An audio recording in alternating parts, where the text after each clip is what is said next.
നമസ്കാരം. അർജുൻ ആൻഡ് അസോസിയേറ്റ്സിലേക്ക് ഏവർക്കും സ്വാഗതം. കഴിഞ്ഞ എപ്പിസോഡിൽ ഞാൻ പറഞ്ഞു നിർത്തിയത് വാസ്തുശാസ്ത്ര സംബന്ധമായിട്ടുള്ള ഭാരതത്തിലും കേരളത്തിലും ഉള്ള ഗ്രന്ഥങ്ങളെ പറ്റിയാണ്.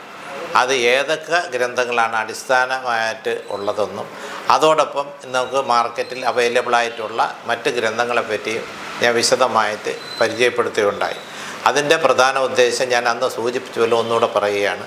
ഇന്ന് ഈ വാസ്തുവിദ്യ നമുക്ക് എന്ന് പറയുന്ന ഒരു ശാസ്ത്രമാണ്, അത് ഒരു സത്യവുമാണ്. അത് ആദ്യം അത് കൈകാര്യം ചെയ്യുമ്പോൾ നമ്മളതിൽ വളരെ പ്രധാനമായിട്ട് മനസ്സിലാക്കേണ്ടത് ഈ വാസ്തുവിദ്യയെ ആരാണോ അത് പറയുന്നത് അല്ലെങ്കിൽ അത് മറ്റുള്ളവർക്ക് വേണ്ടി പറഞ്ഞു കൊടുക്കുമ്പോൾ ആദ്യം ആ ആളിന് ശരിക്കും ഈ ശാസ്ത്രത്തിലുള്ള വിശ്വാസവും അതോടൊപ്പം അതിനകത്തൊരു ദൈവികമായിട്ടുള്ള ഒരു ചിന്താഗതിയും ഉണ്ടെങ്കിൽ മാത്രമേ ഇത് ജനങ്ങളിലേക്ക് നമ്മൾ ആരെയാണോ ഉദ്ദേശിക്കുന്നത് ആ വിഭാഗത്തിന് അതിൻ്റെ ഗുണം കിട്ടുള്ളൂ എന്ന് ശാസ്ത്രത്തിൽ തന്നെ ശ്ലോകസഹിതം പറയുന്നുണ്ട്. അപ്പോൾ അത് പറയുന്നതിന് വേണ്ടിയാണ് ഞാനിതിങ്ങനെ ഒരു അവസരം ഉപയോഗിച്ചത്. അത് ഒന്നുകൂടി ഞാൻ ആവർത്തിച്ച് പറഞ്ഞതേ ഉള്ളൂ. അപ്പോൾ ആ ഗ്രന്ഥങ്ങൾ ഏതൊക്കെയാണെന്നും അല്ലാതെ നമ്മൾ എന്തെങ്കിലും ആൾക്കാരുടെ ഇടയിൽ സംശയങ്ങളും വാസ്തുശാസ്ത്രം ഒരു അന്ധവിശ്വാസമാണെന്നും അത് ആവശ്യമില്ലാത്തതാണ്, ജനങ്ങളെ പറ്റിക്കാനുള്ളതാണ് എന്നുള്ളതും അതോടൊപ്പം തന്നെ ഒരുപാട് പേര് ഈ ശാസ്ത്രം ഇത്തിരി പ്രചാരം വന്നതോടുകൂടി ഞാൻ നേരത്തെ പറഞ്ഞത് എങ്ങനെയെന്ന് പറഞ്ഞാൽ ഈ 95 ഞാൻ ഈ ശാസ്ത്രം തുടങ്ങി അല്ലെങ്കിൽ ഈ സ്ഥാപനം തുടങ്ങി ഇതിലേക്ക് വന്നതിന് ശേഷമാണ് പുതിയ തലമുറയ്ക്ക് ഈ വാസ്തുശാസ്ത്രത്തെപ്പറ്റി ഒരു അവബോധം കാര്യമായിട്ടുണ്ടായി എന്ന് തന്നെയാണ് ഞാൻ വിശ്വസിക്കുന്നത്. അതിന് വ്യക്തമായ ചില അടിസ്ഥാന തെളിവുകൾ എൻ്റെ കയ്യിലുണ്ട്. അത് വരും ദിവസങ്ങളിൽ ഞാൻ ഒന്നൊന്നായിട്ട് അത് വിടും. കാരണം ശാസ്ത്രം അതിനുശേഷം കുറച്ച് ആൾക്കാരുടെ ഇടയിൽ പ്രചരിപ്പിച്ച് കഴിഞ്ഞപ്പോൾ ഇത് ഞാൻ നേരത്തെ പറഞ്ഞതുപോലെ ഒരു ഭൂതത്തെ നമ്മൾ ഒരു കുടത്തിൽ അടച്ചു വെച്ചിരുന്ന ഒരു ഭൂതത്തെ നമ്മൾ തുറന്നു വിട്ടാൽ ആ പഴഞ്ചൊല്ലിനെ അനർത്ഥമാക്കുന്ന രീതിയിലാണ് അത് മൊത്തത്തിൽ വ്യാപിച്ചത്. അപ്പോൾ ഇപ്പോൾ എന്തു പറ്റി, ഏത് സ്ഥലത്ത് പോയാലും ഒരു യൂട്യൂബിൻ്റെ നമുക്ക് അത് നല്ലതാണ്. എപ്പോഴും സോഷ്യൽ മീഡിയ ഇതുപോലുള്ള പുതിയ പുതിയ സംരംഭങ്ങൾ ഒക്കെ നമുക്ക് വളരെ നല്ലതാണ്. അത് ശരിയായ രീതിയിൽ ആളുകൾക്ക് ഗുണപ്രദപരമായിട്ടുള്ള രീതിയിൽ അതിൽ നിന്നുള്ള അറിവ് നമുക്ക് കൊടുക്കുന്നതിൽ തെറ്റില്ല. പക്ഷേ ഞാൻ ഈ 30 വർഷക്കാലം എൻ്റെ അനുഭവത്തിൽ ഞാൻ ടി വിയിൽ ധാരാളം പ്രോഗ്രാം ചെയ്തിട്ടുണ്ട്. കാരണം ഇന്ന് കാണപ്പെടുന്ന ടി വി എന്ന് പറഞ്ഞാൽ ഏഷ്യാനെറ്റ്, കൈരളി, അമൃത, മനോരമ, നമ്മുടെ ദൂരദർശൻ അടക്കം അന്ന് ഞാൻ ഈ പറഞ്ഞ 2000 നിലവിലുണ്ടായിരുന്ന ചാനലിൻ്റെ സ്ഥിതി അറിയാമല്ലോ. ഇന്നത്തെ പോലെ ഈ ഒരേ വളരെയധികം തിരക്കുള്ള ആ ഒരു സമയത്ത് വളരെ ലിമിറ്റഡ് ചാനലുകളാണ് അന്നത് സംപ്രേഷണം ചെയ്തത്. അതിലൊക്കെ തന്നെ വാസ്തുവിദ്യയെക്കുറിച്ച് ഞാൻ കാര്യമായിട്ട് എൻ്റെ വിഷയങ്ങൾ ഞാൻ അവതരിപ്പിച്ചിട്ടുണ്ട്. എന്താണ് ശാസ്ത്രമെന്ന് അതിലെല്ലാം അതിപ്പോഴും റെക്കോർഡാണ്, അതിനകത്തുണ്ട് താൻ. അതുകൂടാതെ 1995 ഞാൻ സൂചിപ്പിച്ചത് തുടങ്ങിയതിന് ശേഷം കേരള കൗമുദിയിൽ ഏതാണ്ട് ഒരു 2 വർഷത്തോളം തുടർച്ചയായിട്ട് കേരള കൗമുദി ആഴ്ച പതിപ്പിലാണ് ഞാൻ ആദ്യമായിട്ട് ലേഖന പരമ്പര, വാസ്തുവിനെക്കുറിച്ചുള്ള ലേഖന പരമ്പര ഞാൻ എഴുതി തുടങ്ങിയത്. അത് 2001 ആദ്യത്തെ ലേഖനം. കേരള കൗമുദി ആഴ്ച പതിപ്പിൽ എല്ലാ ആഴ്ചയിലും ഓരോ ലേഖനം വാസ്തുവിനെക്കുറിച്ചുള്ള എൻ്റെ ലേഖനങ്ങൾ അതിനകത്ത് വന്നിട്ടുണ്ട്. അതിൻ്റെ ഡീറ്റെയിൽ ഞാൻ വരും ദിവസങ്ങളിൽ അതുമായിട്ട് ബന്ധപ്പെട്ട് ഞാൻ അതിൽ ഓരോ ആഴ്ചയും ഏത് വിഷയമാണ് പ്രതിപാദിക്കുന്നത്, അതിൽ വീടിൻ്റെ സ്ഥലം തിരഞ്ഞെടുക്കുന്നത്, കിണറിൻ്റെ സ്ഥാനം ഉണ്ടെങ്കിൽ അത്, കിച്ചൻ്റെ സ്ഥാനം ഉണ്ടെങ്കിൽ ബെഡ്റൂമിനെ പറ്റി എല്ലാ വിഷയങ്ങളും ഞാൻ വളരെ വിശാലമായിട്ട് സവിസ്തരമായിട്ട് ആ ലേഖന പരമ്പരയിൽ ഞാൻ ചെയ്തിട്ടുണ്ട്. പഴയ ആളുകൾക്ക് ഈ പറഞ്ഞ പീരീഡിനകത്ത് ഇത് കാണുന്ന ആൾക്കാർക്ക് ഒട്ടുമിക്ക ആളുകൾക്ക് അത് ഓർമ്മ വരും. അത് വളരെ പ്രയോജനം വന്നിട്ടുള്ള ഒരു വിഷയമാണ് വാസ്തുവിദ്യയെക്കുറിച്ച് ഞാൻ കൊടുത്ത ഒരു അറിവ്. അത് കഴിഞ്ഞിട്ട് പിന്നെ വരുന്നത് ടി വി ചാനലാണ്. കേരളത്തിൽ ആദ്യമായിട്ട് ഒരു ചാനൽ കൂടി വീടിനെ പറ്റി ഒരു പ്രോഗ്രാം അവതരിപ്പിച്ച് തുടങ്ങിയ ഒരു വ്യക്തി എന്നുള്ളത് ഞാൻ തന്നെ അത് അവകാശപ്പെടുന്നു. അതിന് വേറെ തെളിവുകളൊന്നും വേണ്ട, പരിശോധിച്ചാൽ മതി. കാരണം ആദ്യമായിട്ട് ഈ സൂര്യ ടി വിയിൽ എൻ്റെ വീടെന്നുള്ള ഒരു പ്രോഗ്രാം, അത് എങ്ങനെയെന്ന് പറഞ്ഞാൽ സൂര്യ ടി വിയിൽ രാവിലെയുള്ള പൊൻപുലരി എന്നുള്ള ആ ഒരു ചാനലിലാണ് ഞാൻ ആദ്യമായിട്ട് ഈ വാസ്തുവിദ്യയെക്കുറിച്ച് പ്രോഗ്രാം. എല്ലാ ശനിയാഴ്ച രാവിലെ 8:30 15 മിനിറ്റ് എൻ്റെ ആ പ്രോഗ്രാം സംപ്രേഷണം ചെയ്തിട്ടുണ്ട്. അതിൽ ഘട്ടങ്ങൾ ഓരോ സെക്ഷനായിട്ട് അതിൽ ഞാൻ വാസ്തുപുരുഷനെ പറ്റി പറഞ്ഞിട്ടുണ്ട്, മുറികളുടെ സ്ഥാനത്തെപ്പറ്റി പറഞ്ഞിട്ടുണ്ട്, ഒരു ഭൂമി തിരഞ്ഞെടുക്കുമ്പോൾ ശ്രദ്ധിക്കേണ്ട കാര്യങ്ങളെപ്പറ്റി പറഞ്ഞിട്ടുണ്ട്. അതുപോലെ തന്നെ ഈ വാസ്തുവായിട്ട് അന്ന് നിലവിലുണ്ടായിരുന്ന എൻ്റെ അറിവ് വെച്ചും കൊണ്ട് ഞാനെല്ലാം നിരന്തരം അത് അവതരിപ്പിച്ചൊരു വ്യക്തിയാണ്. അത് മറ്റ് ചാനലുകളിലും തുടർച്ചയായിട്ട് വന്നു. പിന്നെ ഞാൻ ചെയ്ത നല്ല നല്ല വീടുകളുടെ ആർക്കിടെക്റ്റ് വിഭാഗത്തിൽ അന്ന് ഏറ്റവും കൂടുതൽ പ്രോഗ്രാം ചെയ്തത് ഞാനും ശങ്കർജി ഹാബിറ്റാറ്റിൻ്റെ ശങ്കർ സാറും ആയിരുന്നു. അത് പരിശോധിച്ചാൽ മനസ്സിലായി. ഇതൊക്കെ വരും ദിവസങ്ങൾ അതിൻ്റെ നല്ല അംശങ്ങൾ മാത്രം ഞാൻ പ്രേക്ഷകർ മറ്റുള്ള ജനങ്ങൾക്ക് വേണ്ടി ഞാൻ എടുത്ത് കാണിക്കാൻ പറ്റുന്നതൊക്കെ ഞാനത് അവതരിപ്പിക്കാൻ ശ്രമിക്കുന്നുണ്ട്. അപ്പോൾ ഇതിൽ നിന്ന് ആമുഖമായിട്ട് പറഞ്ഞു നിർത്തുന്നത് ഈ വാസ്തുശാസ്ത്രം എത്ര സത്യസന്ധമായിട്ടും അത് ദൈവികമായിട്ടും വിശ്വാസത്തോടു കൂടി എങ്ങനെ അവതരിപ്പിക്കണം എന്നുള്ളതാണ് എൻ്റെ ഈ അനുഭവത്തിൽ നിന്ന് 30 വർഷക്കാലത്തെ അനുഭവത്തിൽ നിന്ന് ഞാൻ മറ്റുള്ളവർക്ക് വേണ്ടി പങ്കുവയ്ക്കുന്നത്. കഴിഞ്ഞ എപ്പിസോഡിൽ ഞാൻ ഭാരതത്തിലെ വാസ്തുശാസ്ത്ര ഗ്രന്ഥങ്ങളും അതിൻ്റെ കേരളത്തിലുള്ള തച്ചുശാസ്ത്ര ഗ്രന്ഥങ്ങളെ പറ്റിയാണ് ഞാൻ വിശദമായിട്ട് കാണിക്കുകയും ആ ബുക്കുകൾ പരിചയപ്പെടുത്തുകയും ചെയ്തു. ഇനി അതിൻ്റെ തുടർച്ചയെന്നോണം ഈ വാസ്തുശാസ്ത്രം എന്ന് പറയുമ്പോൾ അത് ബൃഹത്തായിട്ടുള്ളൊരു ശാസ്ത്ര സംവിധാനമാണ്. അതിൽ ആ ശാസ്ത്രം ഞാൻ പറയുന്നു, ആ ശാസ്ത്രം കൈകാര്യം ചെയ്യുമ്പോൾ അതിനകത്ത് 2-3 കാര്യങ്ങൾ നമ്മൾ ശ്രദ്ധിക്കേണ്ടതുണ്ട്. ഒന്ന്, ആ ശാസ്ത്രം പറയുന്ന ആളിന് ആ ശാസ്ത്രത്തെപ്പറ്റി വളരെ വ്യക്തമായ ധാരണയും കാഴ്ചപ്പാടും ഉണ്ടാകണം. അതിൽ തന്നെ ശാസ്ത്ര ഗ്രന്ഥത്തിൽ തന്നെ അത് പറയുന്നുണ്ട്, ഒരു സ്ഥപതിക്ക് വേണ്ടുന്ന ഗുണങ്ങളെപ്പറ്റി. അതൊന്നും ഞാൻ വിശദമായിട്ട് ഇനിയൊരു അവസരം പറയാം. ഒരു സ്ഥപതി എങ്ങനെയായിരിക്കണം, അയാൾക്കുള്ള ഗുണങ്ങളും കാര്യങ്ങളും എങ്ങനെയായിരിക്കണം എന്ന്. അതിൻ്റെ ഒരു ചുരുക്കം വേറൊന്നുമല്ല.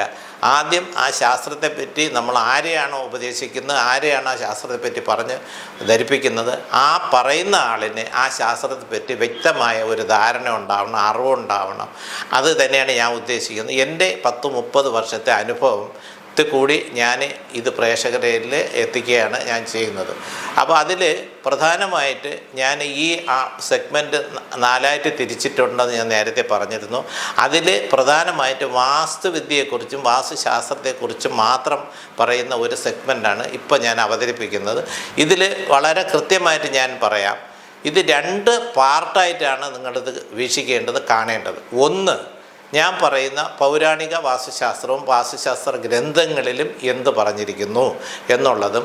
രണ്ടാമത്, ഇന്നത്തെ കാലഘട്ടത്തിൽ പുതിയ തലമുറയ്ക്ക് അല്ലെങ്കിൽ ഇന്നത്തെ ഈ നൂറ്റാണ്ടിൽ അല്ലെങ്കിൽ ഈ സമയത്ത് അത് ഗൃഹനിർമ്മാണത്തിൽ അതിന് എന്തൊക്കെ മാറ്റങ്ങൾ ആവാം, അല്ലെങ്കിൽ അതിന് വരുന്ന പ്രായോഗികമായിട്ടുള്ള വിഷയങ്ങൾ നമ്മൾ അതിനകത്ത് പരിശോധിച്ചതിന് ശേഷം കാലഘട്ടത്തിനനുസരിച്ച് ഇതിൽ എന്തൊക്കെ മാറ്റങ്ങളിൽ ശാസ്ത്രത്തിൽ ഊന്നി നിന്നുകൊണ്ട് നമുക്ക് ചിന്തിക്കാൻ പറ്റുമെന്നുള്ളതാണ് ഞാനിതുകൊണ്ട് ഉദ്ദേശിക്കുന്നത്.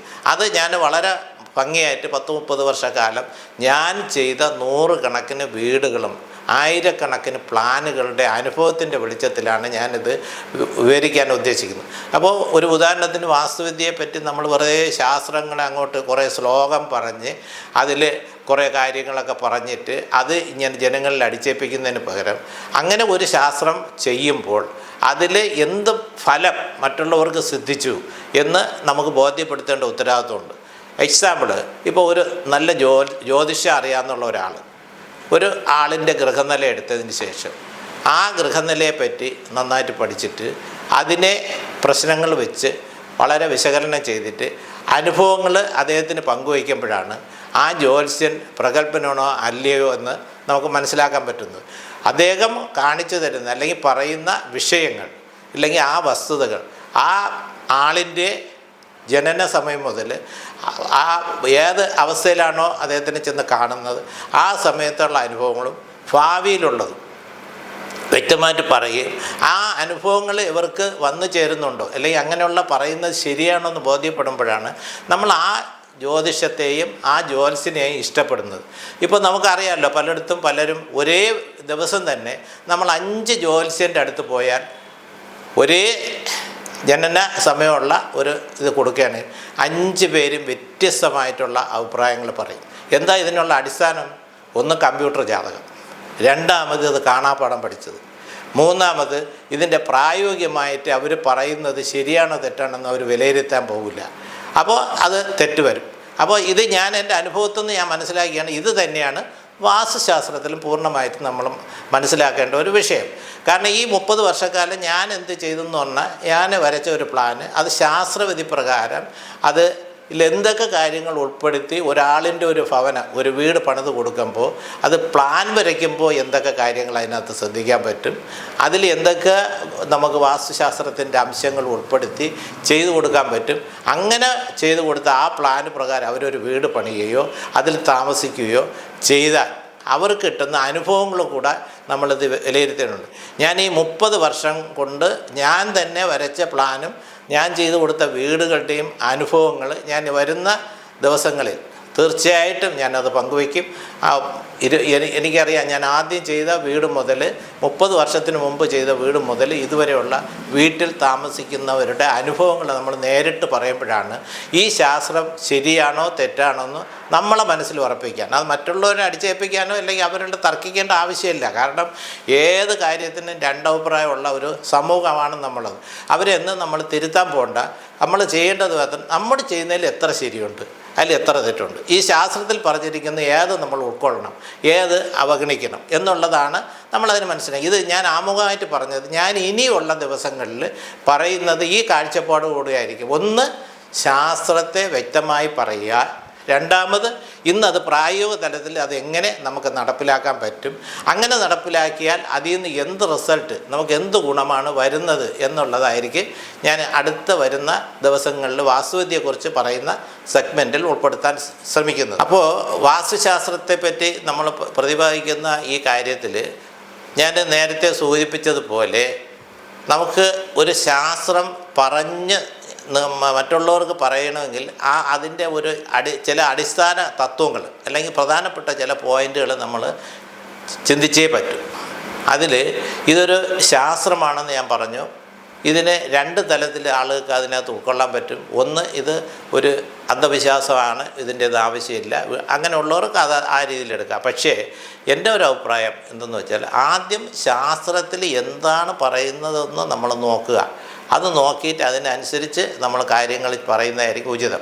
അപ്പോൾ അതിന് ആദ്യം വേണ്ടതെന്ന് പറഞ്ഞാൽ, ഈ ശാസ്ത്രം നമ്മൾ പറഞ്ഞു തുടങ്ങണമെങ്കിൽ 2-3 കാര്യങ്ങൾ പറഞ്ഞ് തന്നെ പോയേ തീരും.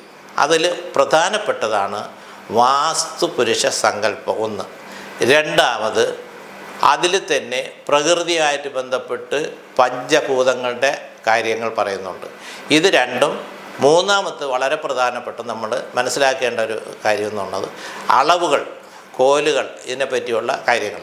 അപ്പോൾ ഇതെന്താണ്? ഒന്ന്, നമുക്ക് വാസ്തുപുരുഷ സങ്കല്പം എന്നുള്ളത് ഒരു ഇത്. രണ്ടാമത്, നമുക്ക് പഞ്ചഭൂതങ്ങളുമായിട്ട് ബന്ധപ്പെട്ടതാണ് ഈ ശാസ്ത്രഗ്രന്ഥങ്ങളും ഗൃഹനിർമ്മാണവും വാസ്തുശാസ്ത്രവും പോയിരിക്കുന്നത്. അതെന്താണെന്ന് നോക്കണം. മൂന്നാമത്, ഇതിൻ്റെ അളവുകളെപ്പറ്റി പറയുന്നുണ്ട്. ഈ അളവുകൾ ഇന്നത്തെ നമുക്ക് ആധുനിക രീതിയിലുള്ള മെഷർമെൻറ്റ്സ് അല്ല പണ്ടുണ്ടായിരുന്നത്. അതിന് ഒരു അടുക്കും ചിട്ടയൊക്കെ ഉണ്ടായിരുന്നു. അതും ഇന്നത്തെ കാലഘട്ടത്തിൽ അതെങ്ങനെ വ്യത്യാസം വരുന്നതെന്ന് നമുക്ക് ഒന്നൊന്നായിട്ട് പരിശോധിക്കാം. ആദ്യത്തേത് വാസ്തുപുരുഷ സങ്കല്പമാണ്.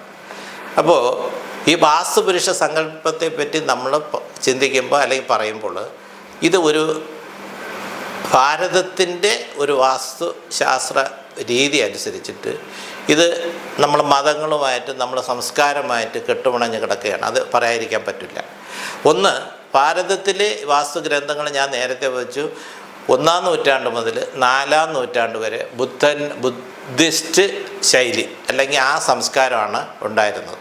അത് കഴിഞ്ഞിട്ട് 4-ാം നൂറ്റാണ്ട് മുതൽ 12-ാം നൂറ്റാണ്ട് വരെ വന്നിരുന്ന ആ സമയത്താണ് ഇപ്പം ഞാൻ പരാമർശിച്ച എല്ലാ വാസ്തുഗ്രന്ഥങ്ങളും രചിക്കപ്പെട്ടതും പ്രചാരത്തിൽ വന്നത്. അപ്പോൾ 12-ാം നൂറ്റാണ്ട് മുതൽ 19-ാം നൂറ്റാണ്ട് 17-ാം നൂറ്റാണ്ട് വരെ 17-ാം നൂറ്റാണ്ട് വരെ വലിയ വാസ്തുഗ്രന്ഥങ്ങളൊന്നും തന്നെ നമുക്ക് പ്രചാരത്തിൽ കാണുന്നില്ല. അതിൻ്റെ കാരണം മുഗൾ മുഗളന്മാരുടെ സ്വാധീനമാണ് ഇന്ത്യയിൽ ഭാരതത്തിലുണ്ടായത്. ഈ സമയത്ത് ഈ വാസ്തുഗ്രന്ഥങ്ങളെ പറ്റിയോ ഇതിനെപ്പറ്റിയോ ഉള്ള പുതിയ ഗ്രന്ഥങ്ങളൊന്നും ഇറങ്ങിയിട്ടുമില്ല, അതിനെപ്പറ്റി ഒരു പഠനവും നടന്നിട്ടില്ല. അപ്പോൾ അവരുടെ സ്വാധീനം വന്നതോടുകൂടി നമ്മൾ പഴയ ഹിന്ദു സംസ്കാരവും അതുപോലെ തന്നെ ബുദ്ധ സംസ്കാരവും ഒക്കെ മാറ്റിവെക്കപ്പെടുകയും ഇതിനെ അവഗണിക്കുന്ന തരത്തിലോട്ട് പോവുകയും ചെയ്തു. എന്നാലും ആ പഴയ ഗ്രന്ഥങ്ങൾ തന്നെയാണ് പിന്നും നമുക്ക് അവലംബിക്കേണ്ടി വരുന്നത്. അപ്പോൾ ഈ ശാസ്ത്ര ഗ്രന്ഥങ്ങളിൽ പറഞ്ഞിരിക്കുന്ന ഇതെല്ലാം ഞാൻ ഇത് പറയുന്നതിന് ഒരു കാര്യം സൂചിപ്പിക്കാനാണ്. ഇത് ഒരു ഭാരതത്തിൻ്റെ സംസ്കാരമായിട്ട് ബന്ധപ്പെട്ടാണ് ശാസ്ത്ര ഗ്രന്ഥങ്ങളെല്ലാം കാണുന്നത്. അതിൽ ജാതിയോ മതമോ വിദ്വേഷം അതിനകത്തൊന്നും അല്ല പറയുന്നത്. ഈ ഞാൻ പണിതിട്ടുള്ള ഒട്ടുമിക്ക വീടുകളും എല്ലാ മതത്തിൽപ്പെട്ടവരും ജാതിയിൽപ്പെട്ടവർക്കും ഞാൻ വീട് പണിത് അവരൊക്കെ വാസ്തുശാസ്ത്രം നോക്കിയിട്ട് അതിൽ വിശ്വാസമുണ്ട്. അതിൽ അവരുടെ അനുഭവങ്ങൾ അവർക്ക് ഗുണകരമായിട്ട് വന്നിട്ടുമുണ്ടെന്നുള്ളതാണ് മനസ്സിലാക്കേണ്ടത്. അപ്പോൾ ഇതിൽ ആദ്യം പറഞ്ഞ ആദ്യത്തെ 1-ാം നൂറ്റാണ്ട് മുതൽ 4-ാം നൂറ്റാണ്ട് വരെ ബുദ്ധൻ്റെ ഒരു സ്വാധീനം, ബുദ്ധമതത്തിൻ്റെ സ്വാധീനവും അതിൻ്റെ സംസ്കാരവും 4-ാം നൂറ്റാണ്ട് മുതൽ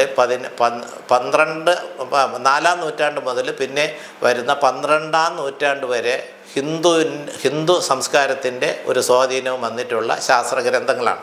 അപ്പോൾ ഇതിൽ നമ്മളിത് പറയാനുള്ള വളരെ വ്യക്തമായിട്ട് ഞാൻ അത് സൂചിപ്പിക്കാൻ ഉദ്ദേശിക്കുന്നത്, ഇതിൽ വാസ്തുപുരുഷ സങ്കല്പം എന്നുള്ള ഒരു പ്രധാനപ്പെട്ട ഒരു വിഷയമുണ്ട്.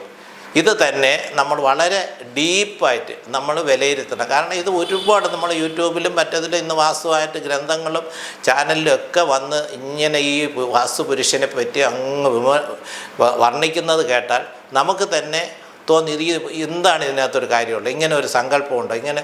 അപ്പോൾ അത് നമുക്ക് പല രീതിയിൽ ആൾക്കാർക്ക് ആശയക്കുഴപ്പമുണ്ടാകും. അതിന്ന് വ്യത്യസ്തമായിട്ട് ഞാൻ പറയുന്നത് ഇത്രയേ ഉള്ളൂ. ഈ വാസ്തുപുരുഷ സങ്കല്പം എന്ന് പറഞ്ഞാൽ കൃത്യമായിട്ടൊരു കൺസെപ്റ്റാണ്, അതൊരു സങ്കല്പമാണ്.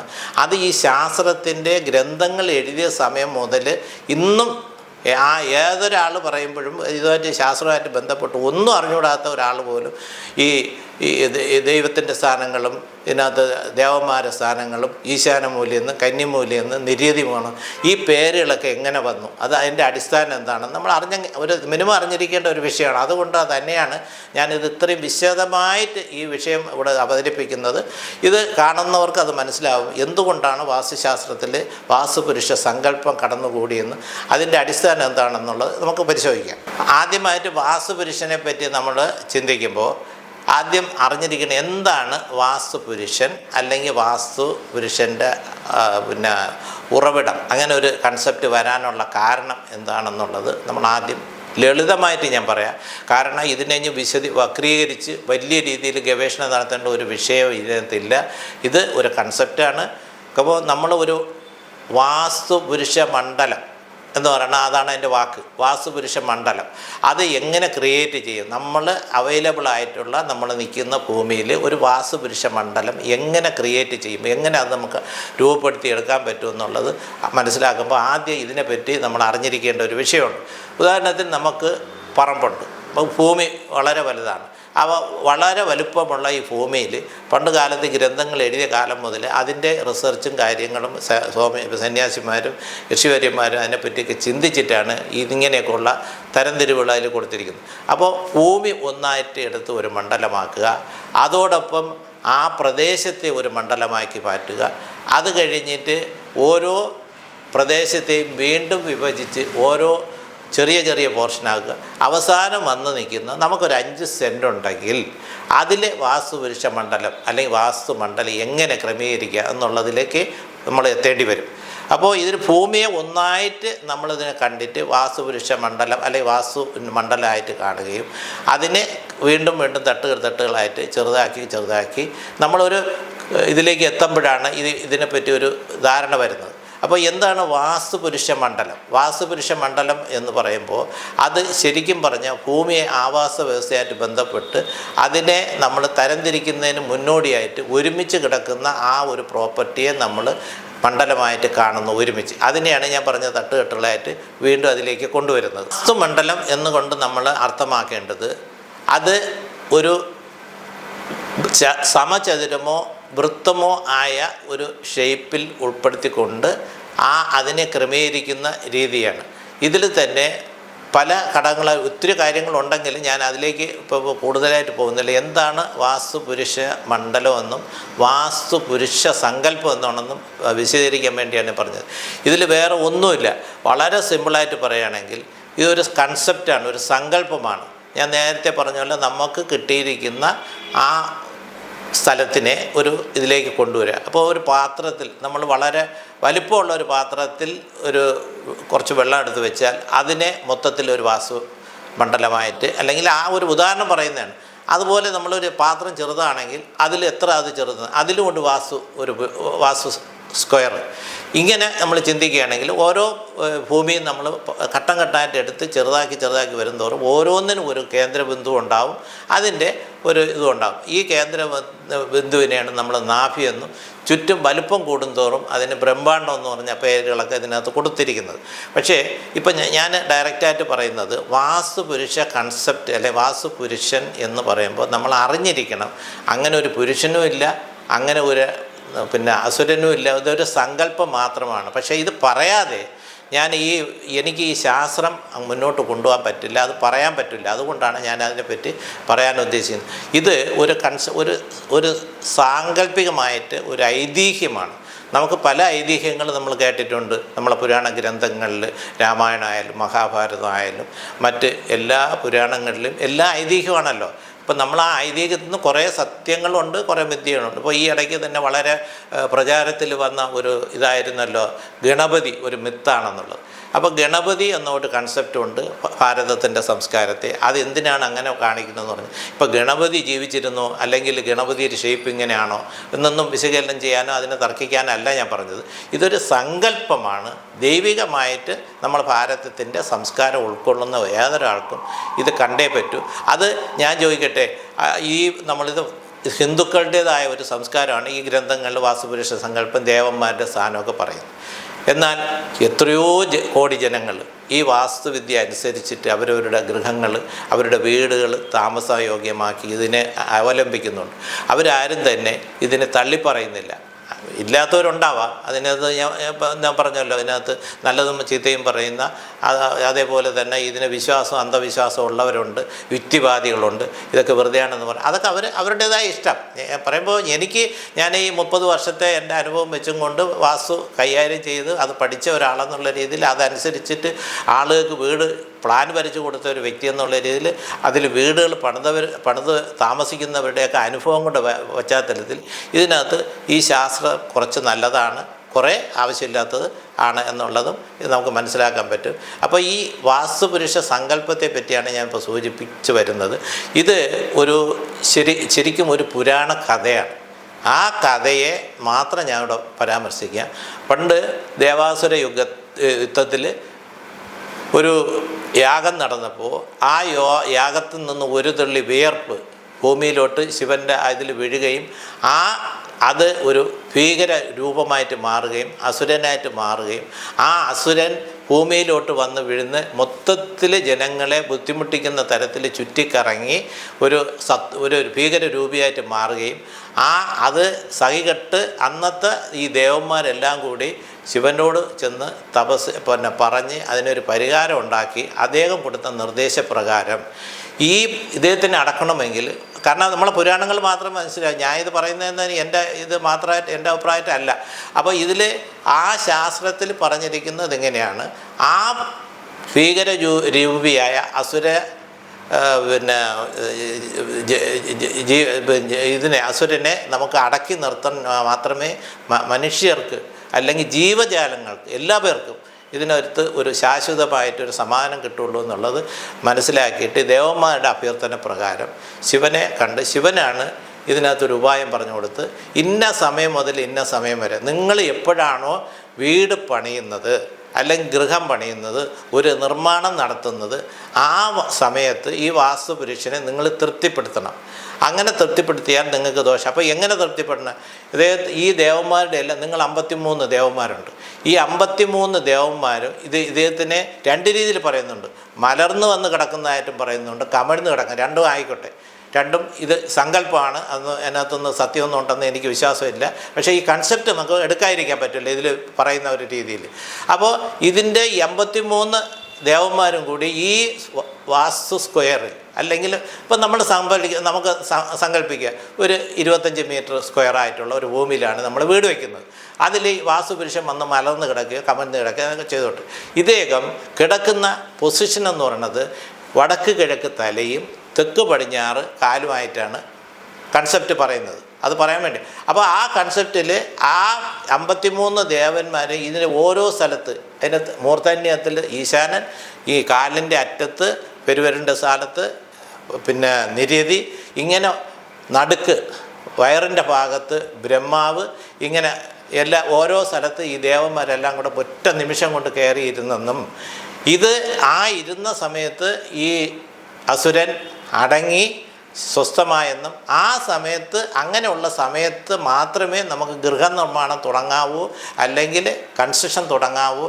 ആ അസുരനെ നമ്മൾ പ്രീതിപ്പെടുത്തുന്നതിന് വേണ്ടി നമ്മൾ പൂജാതി കർമ്മങ്ങൾ ചെയ്യണമെന്നും ഈ പൂജാതി കർമ്മങ്ങൾ ഈ 53 ദേവന്മാരെയും പ്രീതിപ്പെടുത്തുന്ന തരത്തിലുള്ള ഒരു ഇത് ചെയ്താൽ മാത്രമേ അത് നമുക്ക് ഫലം ഉണ്ടാവുള്ളൂ എന്ന് ഈ ശാസ്ത്രത്തിൽ ഇത് പറയുന്നുണ്ട്. അതൊരു സങ്കല്പമാണ്, ഞാൻ നേരത്തെ പറഞ്ഞു. ഇത് പറയാതെ നമുക്ക് അടുത്തുള്ള കാര്യങ്ങളിലേക്ക് കടന്നു പോകാൻ പറ്റാത്തത് കൊണ്ടാണ് ഞാൻ വളരെ ലളിതമായിട്ട് ഇതിനെ വക്രീകരിച്ച് ഒന്നും ഞാൻ പറയുന്നില്ല. അങ്ങനെ ഒരു വാസ്തു പുരുഷനും ഇല്ല, വാസ്തു ഇതൊന്നുമില്ല. അത് നമ്മളൊരു കൺസെപ്റ്റാണ്. അതിന് വളരെ സിമ്പിളായിട്ട് ഞാൻ പറയാം. നമ്മളൊരു പൂജ ചെയ്യുന്നു, ക്ഷേത്രത്തിലായാലും വീട്ടിലായാലും എവിടെയായാലും നമ്മൾ ഒരു കല്ലിടൽ ചടങ്ങിനും പാലുകാച്ചിനായാലും ഒരു പൂജ നമ്മൾ ചെയ്യണം. അത് നമ്മുടെ വിശ്വാസമാണല്ലോ. ആ വിശ്വാസപ്രകാരം നമ്മൾ ആദ്യം എന്താ ചെയ്യുന്നത്?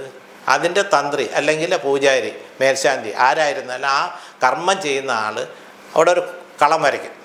ആ കളം വരച്ചിട്ട് അതിനകത്ത് ഒരു വാസ്തു കൺസെപ്റ്റ് കൊടുക്കും. ആ കൺസെപ്റ്റ് കൊടുത്തതിന് ശേഷം അവിടെയാണ് നമ്മൾ ഈ ദേവന്മാരെയൊക്കെ പ്രതിഷ്ഠിക്കുന്നത്. ഇപ്പോൾ ആ പ്രതിഷ്ഠിക്കുമ്പോൾ നമുക്ക് ഉദാഹരണത്തിന് നമുക്ക് ഗണപതിക്കൊരു സ്ഥാനം കൊടുക്കുന്നു, ബ്രഹ്മാവിനൊരു സ്ഥാനം കൊടുക്കുന്നു, മഹാവിഷ്ണു ഒരു സ്ഥാനം കൊടുക്കുന്നു, ശിവനൊരു സ്ഥാനം കൊടുക്കുന്നു, ദേവിക്ക് വേറൊരു സ്ഥാനം കൊടുക്കുന്നു. ഇത് നമ്മൾ സങ്കല്പിച്ചിട്ടാണ് ചെയ്യുന്നത്. ഈ സങ്കല്പിച്ച് ചെയ്തതിന് ശേഷം വളരെ വ്യക്തമായ രീതിയിൽ മന്ത്രോച്ചാരണങ്ങൾ ഉരുവിട്ടുകൊണ്ട് അത് ചെയ്ത് കഴിയുമ്പോഴാണ് ആ പൂജയ്ക്കുള്ള ഫലസിദ്ധി ആ വീട്ടിലോ ക്ഷേത്രത്തിലോ മറ്റെവിടെയായാലും വരുന്നതാണ് എൻ്റെ വിശ്വാസം. അത് നിങ്ങൾ തന്നെ അതിൻ്റെ വഴിക്ക് ചിന്തിച്ചാൽ മതി. ഇതാണ് വാസ്തുവിൻ്റെ ഈ വാസ്തുപുരുഷൻ്റെ കൺസെപ്റ്റ് എന്ന് നമ്മൾ പ്രധാനമായിട്ട് കാണേണ്ടത്. അല്ലാതെ ഈ പറയുന്ന ഒരു അന്ധവിശ്വാസം ഇതിനകത്തില്ല. ഇത് വെറുതെ പറഞ്ഞ് ആളുകളെ പേടിപ്പെടുത്തി ഓരോന്ന് പറയുകയാണ്. ഇതിനകത്ത് അവിടെ ഓരോന്ന് ദേവന്മാരവിടെ ഇരിപ്പുണ്ട്, അവിടെ ചെന്ന് നിങ്ങൾ ഇന്ന സാധനം അവിടെ ഒരു പാത്രം എടുത്ത് വെച്ചാൽ അദ്ദേഹം എണീറ്റ് പോവും, ഇല്ലെങ്കിൽ അവിടെ ഇരുന്നാൽ ഇങ്ങനെ വരും. പക്ഷേ ഒരു കാര്യം ഞാൻ പറയാം, ഈ വാസ്തുപുരുഷ സങ്കല്പം അനുസരിച്ച് ദേവന്മാരുടെ സ്ഥാനങ്ങൾ മനസ്സിലാക്കിയിട്ട് തന്നെയാണ് ഒരു വീടിൻ്റെ ഒരു സ്ഥലത്തിൻ്റെ ആയാലും ഇതിൻ്റെയൊക്കെ സ്ഥാനങ്ങൾ നിശ്ചയിക്കുന്നതും. ഇപ്പോൾ അത് നമുക്ക് പരാമർശിക്കാതിരിക്കാൻ ഒക്കില്ല. കാരണം ആ ശാസ്ത്രം കൈകാര്യം ചെയ്യുമ്പോൾ ഞാനിത് പറയുകയാണ്, ഇതിലൊന്നും ഒരു കഥയില്ല, ഇതൊക്കെ വെറുതെയാണ്, അന്ധവിശ്വാസമാണ്, ഇത് കെട്ടുകഥയാണ്, ഇതിലൊന്നുമില്ല എന്ന് പറഞ്ഞാൽ ഞാനിത് പറയാൻ പോകരുത്. എങ്കിൽ ആ ശാസ്ത്രം കൈകാര്യം ചെയ്തത് ഞാനിത് പറയുകയും അത് പ്രചരിപ്പിക്കുകയും ചെയ്യുമ്പോഴത്തേക്ക് അത് തെറ്റാണ്. അങ്ങനെ ചെയ്യാൻ പാടില്ല. ആദ്യം ആ ശാസ്ത്രം കൈകാര്യം ചെയ്യുന്ന ആളിന് അതിൽ വിശ്വാസം ഉണ്ടാവണം. അയാൾ പറയുന്നത് ശരിയാണെന്നും അയാളുടെ പ്രവൃത്തിയിൽ കൂടെ അത് മനസ്സിലാക്കണം. അത് മറ്റുള്ളവർക്ക് ബോധ്യം വരുമ്പോഴായിരിക്കും പറയുന്നത് ശരിയാണെന്ന് ഞാൻ മനസ്സിലാക്കിയിട്ടുള്ളൂ. അപ്പോൾ ഞാനിത് പൂർണ്ണമായിട്ട് ഉൾക്കൊള്ളുന്ന ഒരാളാണ്. ഇതിൽ ഒരു കാര്യം കൊണ്ട് ഞാൻ ഈ വാസ്തുപുരുഷ സങ്കല്പം എന്ന് പറയുമ്പോൾ ഞാൻ പറഞ്ഞു നിർത്തിയത് ഒരു മതത്തിൻ്റെയോ ഒരു ജാതിയുടെയോ ഒരു ദേശത്തിൻ്റെയോ മാത്രം വിശ്വാസമല്ല, ഇതൊരു സങ്കല്പം മാത്രമാണ്. അപ്പോൾ അതിനെ ആ രീതിയിൽ തന്നെ കാണുകയും, ഇപ്പോൾ ഒരു ക്രിസ്തു വിശ്വാസി, നമുക്ക് കർത്താവിന് വിശ്വാസമുണ്ട്. അപ്പോൾ നമ്മളെന്ത് ചെയ്യും? അവിടെ തീർച്ചയായിട്ടും ഞാൻ എത്രയോ വീടുകൾ ഈ ഫാദർ പള്ളിയിൽ നിന്ന് അവർ പുരോഹിതന്മാർ വന്ന് വ്യഞ്ചരിച്ച് അവിടെ വാസ്തുപൂജ ചെയ്ത് അവരുടേതായ രീതിയിലുള്ള ശാസ്ത്രം വെച്ചിട്ട് അത് ചെയ്യുന്നു. അവിടെ ഒരു പോസിറ്റീവ് എനർജി അവർ ആ പ്രാർത്ഥനയെ കൂടെ കൊണ്ടുവരും. അത് തന്നെയാണ് വാസ്തുപുരുഷൻ. അതുപോലെ തന്നെ നമ്മൾ ഇതുപോലുള്ള മുസ്ലിം വിഭാഗത്തിൻ്റെ ഇടയിലും അതും ഇതുപോലെ തന്നെ അവിടുന്ന് അവർ പുരോഹിതന്മാർ വരുന്നു, അവരുടേതായ പ്രാർത്ഥന ചെയ്യുന്നു. അവിടെ വാസ്തുപുരുഷ സങ്കല്പം അവരുടേതായ ഒരു നാമധേയം കൊടുത്തിട്ട് ആ ഒരു കൺസെപ്റ്റ് അവിടെ കൊണ്ടുവന്ന് പോസിറ്റീവ് എനർജി അവിടെ നമ്മൾ പ്രദാനം ചെയ്യുന്നു. ഇതാണ് അതിൻ്റെ ഒരു ഉള്ളടക്കം. ഞാൻ പറഞ്ഞു വന്നതിൻ്റെ അർത്ഥം വാസ്തുപുരുഷനും വാസ്തുപുരുഷ സങ്കല്പവും ലളിതമായ രീതിയിലാണ് ഞാൻ അവതരിപ്പിച്ചത്. അതിൽ ഒരുപാട് വിശകലനത്തിൻ്റെ ആവശ്യമില്ല. ഇത് നമ്മുടെ ഒരു വിശ്വാസത്തിൻ്റെ പ്രമാണമാണ്. അത് ഏത് ജനവിഭാഗത്തിന് അവരുടേതായ പ്രാർത്ഥനയിലും മറ്റു കാര്യങ്ങളിലും ആ ഒരു പുരുഷ സങ്കല്പം അവിടെ കൊണ്ടുവരാം വേണമെങ്കിൽ. അപ്പോൾ എന്നാലും വാസ്തുവിദ്യ കൈകാര്യം ചെയ്യുന്ന ഒരാളിനെ സംബന്ധിച്ചിടത്തോളം ഇനി അങ്ങോട്ടുള്ള ഞാൻ ഇതിനെപ്പറ്റി പരാമർശിക്കുമ്പോൾ ഒരുപാട് ഭാഗത്ത് ഈ ദേവന്മാരെ പേരും അതുമൊക്കെ പരാമർശിക്കേണ്ടി വരും. അപ്പോൾ അങ്ങനെ ഒരു സംഭവമേ ഇല്ല എന്ന് ഞാൻ പറയുന്നേക്കാളും ഞാൻ ഇത് വെച്ച് നിർത്തിയിട്ട് മതിയാക്കി പോകുന്നതാണ് നല്ലത്. എനിക്കത് പറ്റാത്തതുകൊണ്ട് ഞാൻ 30 വർഷത്തെ എൻ്റെ അനുഭവം വെച്ചുകൊണ്ട് ഞാനിത് ചെയ്തതിൽ ഗുണമുണ്ടെന്നും അതിൽ ഞാൻ പണിതു കൊടുത്ത വീടും പ്ലാനിലും അനുഭവസ്ഥരെ അത് പറയുമ്പോൾ എനിക്കത് വിശ്വാസം കൂടുന്നു. അത് എൻ്റെ ഒരു കർത്തവ്യമായിട്ട് ഈ വരും തലമുറയ്ക്ക് പുതിയ ആളുകൾക്ക് ഇത് ഒരു പഠന വിഷയം കൂടെ ആവാൻ വേണ്ടിയാണ് ഞാൻ പറയുന്നത്. കാരണം ഇതിനകത്ത് നല്ലതും ചീത്തയും തിരഞ്ഞെടുക്കേണ്ട ഞാനല്ല. ഞാൻ ആരെയും വിമർശിക്കാനായിട്ട് ഉദ്ദേശിക്കുന്നുമില്ല. ഞാൻ അതിന് ആളുമല്ല. നിമിത്തമായിട്ട് എനിക്ക് ദൈവികമായി കിട്ടിയിട്ടുള്ള ഒരു മഹാഭാഗ്യം. ഞാനത് ആ ശാസ്ത്രം അത്രയും പവിത്രമായിട്ട് കൈകാര്യം ചെയ്യുന്ന ഒരാളായതുകൊണ്ടാണ് ഞാൻ ഇത്രയും പറഞ്ഞു നിർത്തുന്നത്. ഇനി വരും ദിവസങ്ങളിൽ നിങ്ങൾ വളരെ ശ്രദ്ധയോടുകൂടി എൻ്റെ ഈ വീഡിയോ കാണണം. കാരണം ഇതുകൊണ്ട് 2 കാര്യങ്ങൾ ഞാൻ പറയാം. ഒന്ന്, ഈ വിഷയത്തെ പറ്റിയുള്ള തെറ്റായ ധാരണകളും ശരിയും തെറ്റും ഏതാണെന്ന് നിങ്ങൾക്ക് തന്നെ സ്വയം തീരുമാനിക്കാം.